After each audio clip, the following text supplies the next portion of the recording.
الدنيا كي ندعو إلى الله لننشر الخير في الكون الذي حار ونرسل العطر بالرب. معزز خواتین و حضرات، یہ عام قانون قدرت ہے کہ مرنے کے بعد کوئی زندہ نہیں ہوتا اور دنیا میں واپس نہیں آتا، لیکن اللہ تعالیٰ عبرت کے لیے کبھی کبھی ایسا کر دیا کرتے ہیں۔ ہر دور میں کوئی نہ کوئی ایسا واقعہ پیش آتا رہا ہے، یہاں تک کہ کوئی زندہ ہو گیا اور اس نے مرنے کے بعد کا حال سنایا اور پھر مر گیا۔ اسی قسم کا عذاب قبر سے متعلق ایک واقعہ گلگت میں پیش آیا۔ ایک شخص قبرستان کے پاس سے گزر رہا تھا۔ اس نے کسی قبر سے یہ آواز سنی کہ مجھے نکالو، میں زندہ ہوں۔ جب ایک دو مرتبہ اس نے آواز سنی تو اس نے یہ سمجھا کہ یہ میرا وہم اور خیال ہے، کوئی آواز نہیں آ رہی ہے۔ لیکن جب مسلسل اس نے یہ آواز سنی تو اس کو یقین ہونے لگا۔ چنانچہ قریب میں ایک بستی تھی، وہ شخص اس میں آیا اور لوگوں کو اس آواز کے بارے میں بتا کر کہا کہ تم بھی چلو اور اس آواز کو سنو۔ چنانچہ کچھ لوگ اس کے ساتھ آئے، انہوں نے بھی یہی آواز سنی اور سب نے یقین کر لیا کہ واقعی یہ آواز قبر سے آ رہی ہے۔ اب یقین ہونے کے بعد ان لوگوں کو مسئلہ پوچھنے کی فکر ہوئی کہ پہلے علماء سے یہ مسئلہ معلوم کرو کہ قبر کھولنا جائز ہے یا نہیں۔ چنانچہ وہ لوگ محلے کی مسجد کے امام صاحب کے پاس گئے اور ان سے کہا کہ اس طرح قبر سے آواز آ رہی ہے اور میت یہ کہہ رہی ہے کہ مجھے قبر سے باہر نکالو، میں زندہ ہوں۔ امام صاحب نے فرمایا، اگر تمہیں اس کے زندہ ہونے کا یقین ہو گیا ہے تو قبر کو کھول لو اور اس کو باہر نکال لو۔ چنانچہ یہ لوگ ہمت کر کے قبرستان گئے اور جا کر قبر کھولی۔ اب جو ہی تختہ ہٹایا تو دیکھا اندر ایک عورت ننگی بیٹھی ہوئی ہے اور اس کا کفن گل چکا ہے، اور وہ عورت کہہ رہی ہے، جلدی سے میرے گھر سے میرے کپڑے لاؤ، میں کپڑے پہن کر باہر نکلوں گی۔ چنانچہ یہ لوگ فوراً دوڑ کر اس کے گھر گئے اور جا کر اس کے گھر والوں کو یہ واقعہ بتایا اور اس کے کپڑے چادر وغیرہ لے کر آئے اور لا کر قبر کے اندر پھینک دیے۔ اس عورت نے ان کپڑوں کو پہنا اور چادر اپنے اوپر ڈالی اور پھر تیزی سے بجلی کی طرح اپنی قبر سے نکلی اور دوڑتی ہوئی اپنے گھر کی طرف بھاگی۔ گھر جا کر ایک کمرے میں چھپ کر اندر سے کنڈی لگا لی۔ اب جو لوگ قبرستان آئے تھے دوڑ کر اس کے گھر پہنچے، ان کو وہاں جا کر معلوم ہوا کہ اس نے اپنے کمرے کے اندر سے کنڈی لگا رکھی ہے۔ ان لوگوں نے دستک دی کہ کنڈی کھولو۔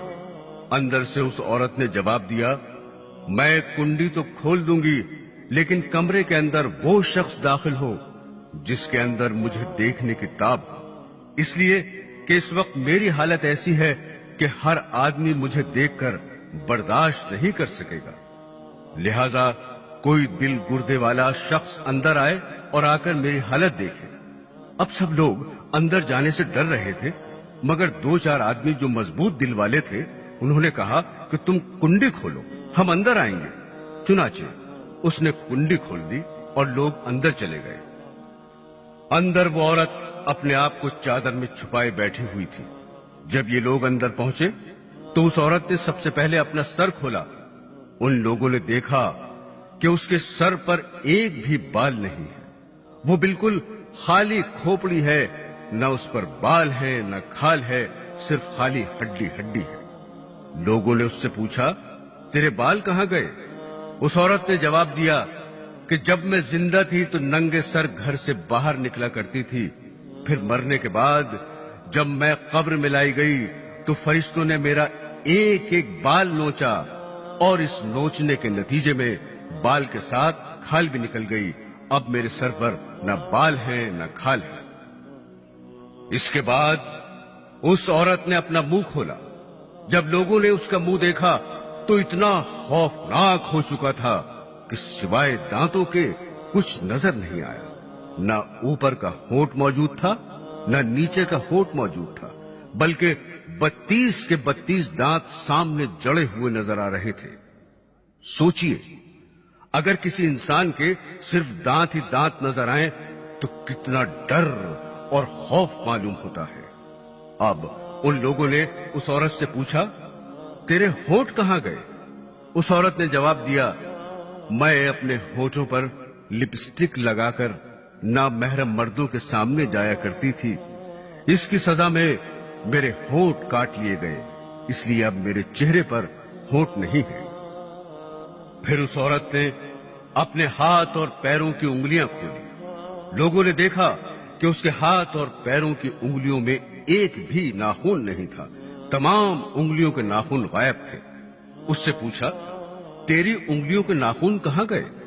اس عورت نے جواب دیا، ناخن پالش لگانے کی وجہ سے میرا ایک ایک ناخن کھینچ لیا گیا، چونکہ میں یہ سارے کام کر کے گھر سے باہر نکلا کرتی تھی، اس لیے جیسے ہی میں مرنے کے بعد قبر میں پہنچی تو میرے ساتھ یہ معاملہ کیا گیا اور مجھے یہ سزا ملی کہ میرے سر کے بال بھی نوچ لیے گئے، میرے ہونٹ بھی کاٹ دیے گئے اور ناخن بھی کھینچ لیے گئے۔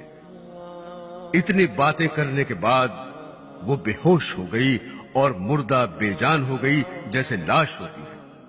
چنانچہ ان لوگوں نے دوبارہ اس کو قبرستان میں پہنچا دیا۔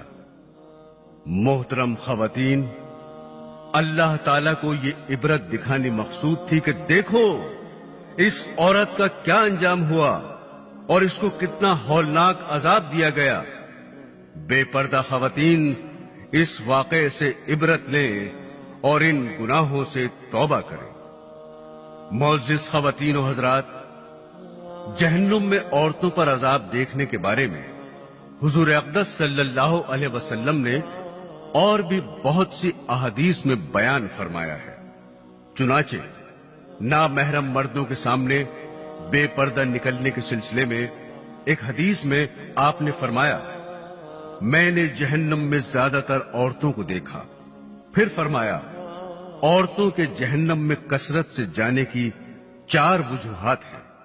پہلی، ان میں اللہ تعالی کی اطاعت کا مادہ بہت کم ہے۔ دوسری وجہ یہ ہے کہ حضور اقدس صلی اللہ علیہ وسلم کی تابعداری کا جذبہ کم ہے۔ تیسری وجہ یہ ہے کہ ان میں اپنے خاوند کی فرما برداری بہت کم ہے۔ اور چوتھی وجہ یہ ہے کہ ان کے اندر بن ٹھن کر بے پردہ گھر سے باہر نکلنے کا جذبہ بہت پایا جاتا ہے۔ یہ چوتھی وجہ وہی ہے جو ہم اپنی آنکھوں سے دیکھ رہے ہیں کہ آج کل اکثر خواتین جب گھر سے باہر نکلیں گی تو خوب اعلیٰ سے اعلیٰ جوڑا پہن کر اور خوب آراستہ پیراستہ ہو کر میک اپ کر کے خوشبو لگا کر بے پردہ باہر نکلیں گی۔ اگر کوئی خاتون مکمل شرعی پردے میں گھر سے باہر نکلے اور ایسی خوشبو لگا کر نہ نکلے جس کی خوشبو دوسرے نامحرم مردوں تک جائے، یا جو آرائش و زیبائش کے ساتھ صرف اپنے شوہر کے سامنے آئے یا اپنے باپ، بھائی اور بیٹے کے سامنے آئے، تو اس میں کوئی برائی نہیں، جائز ہے، کیونکہ شوہر کے لیے آرائش و زیبائش کرنا نہ صرف جائز بلکہ بہتر ہے۔ لیکن یہ عذاب اور وبال اس صورت میں ہے کہ عورتیں نامحرم مردوں کے سامنے آرائش کر کے آئیں، چاہے وہ نامحرم گھر کے ہوں یا باہر کے۔ اس وقت یہ فعل گناہ، حرام اور ناجائز ہے جس سے بچنا واجب ہے۔ محترم خواتین، آپ یہ بھی نہ سمجھیں کہ عورت گھر سے باہر بالکل ہی نہیں نکل سکتی۔ پردے کی شرعی حدود میں رہ کر وقت ضرورت وہ باہر کے کام انجام دے سکتی ہے۔ اب آپ دوسری عورت کے بارے میں بھی سن لیجیے۔ دوسری عورت جس کو حضور اقدس صلی اللہ علیہ وسلم نے دیکھا کہ وہ زبان کے بل جہنم کے اندر لٹکی ہوئی ہے، اس کے بارے میں آپ صلی اللہ علیہ وسلم نے فرمایا کہ یہ وہ عورت ہے جو اپنی زبان درازی سے اپنے شوہر کو تکلیف پہنچایا کرتی تھی۔ سامعین گرامی، بعض عورتوں میں بلا شبہ یہ بری خصلت پائی جاتی ہے کہ وہ بہت ہی منہ پھٹ، زبان دراز، بدگو اور بہت زیادہ زبان چلا کر اپنے شوہر کو تکلیف پہنچانے کی عادی ہوتی ہے۔ اور یہ بات تو مرد کے لیے بھی جائز نہیں کہ وہ اپنی زبان سے اپنی بیوی کو ناحق تکلیف پہنچائے یا اس کو ستائے اور پریشان کرے۔ مرد کے لیے یہ بات باعث عذاب اور باعث وبال ہے، لیکن اس حدیث میں یہ صفت خاص عورتوں کے متعلق بیان کی جا رہی ہے کہ بات بات پر شوہر سے لڑنا، بدتمیزی کرنا اور ایسی باتیں کرنا جس سے شوہر کا دل دکھے، اس کو تکلیف اور ایذا پہنچے، ایسی خواتین کے بارے میں یہ عذاب بتایا گیا ہے کہ وہ جہنم میں زبان کے بل لٹکیں گے۔ اب ذرا سوچئے، اگر انسان کسی کو ہاتھ سے مار دے یا کسی چیز سے مار دے تو اس کی تکلیف زیادہ دیر تک باقی نہیں رہتی، لیکن زبان سے بعض اوقات انسان ایک ایسا کلمہ کہہ دیتا ہے جو زندگی بھر انسان کو نہیں بھولتا۔ زبان جسم کا بہت چھوٹا سا حصہ ہے، مگر اس کے گناہ بڑے سنگین ہیں۔ ان سنگین گناہوں میں سے ایک گناہ زبان درازی بھی ہے۔ یہ ایک ایسا سنگین گناہ ہے کہ جو گھر کے سارے سکون کو غارت کر دیتا ہے اور زندگی کو اجیرن بنا دیتا ہے۔ اگر اس کا سبب کسی خاتون کی زبان ہے تو اس کے لیے اس حدیث میں یہ عذاب اور وبال بیان کیا گیا ہے۔ اس لیے خواتین کو اس بات کا خیال رکھنا چاہیے کہ وہ زبان سے کوئی ایسا کلمہ نہ نکالیں جس سے ان کے شوہر کو کوئی تکلیف پہنچے۔ ایسے ہی شوہروں کی یہ ذمہ داری ہے کہ وہ بھی اپنی زبان سے ایسی بات نہ کہیں جس سے بیوی کو تکلیف پہنچے، بلکہ تمام مسلمان مردوں اور عورتوں کو یہ حکم ہے کہ وہ اپنی زبان پر قابو رکھیں، اور زبان سے ایسی بات نکالنا جس سے دوسروں کو تکلیف پہنچے باعث عذاب ہے، گناہ ہے، اور کسی مسلمان کو ناحق تکلیف پہنچانا حرام ہے۔ اور اللہ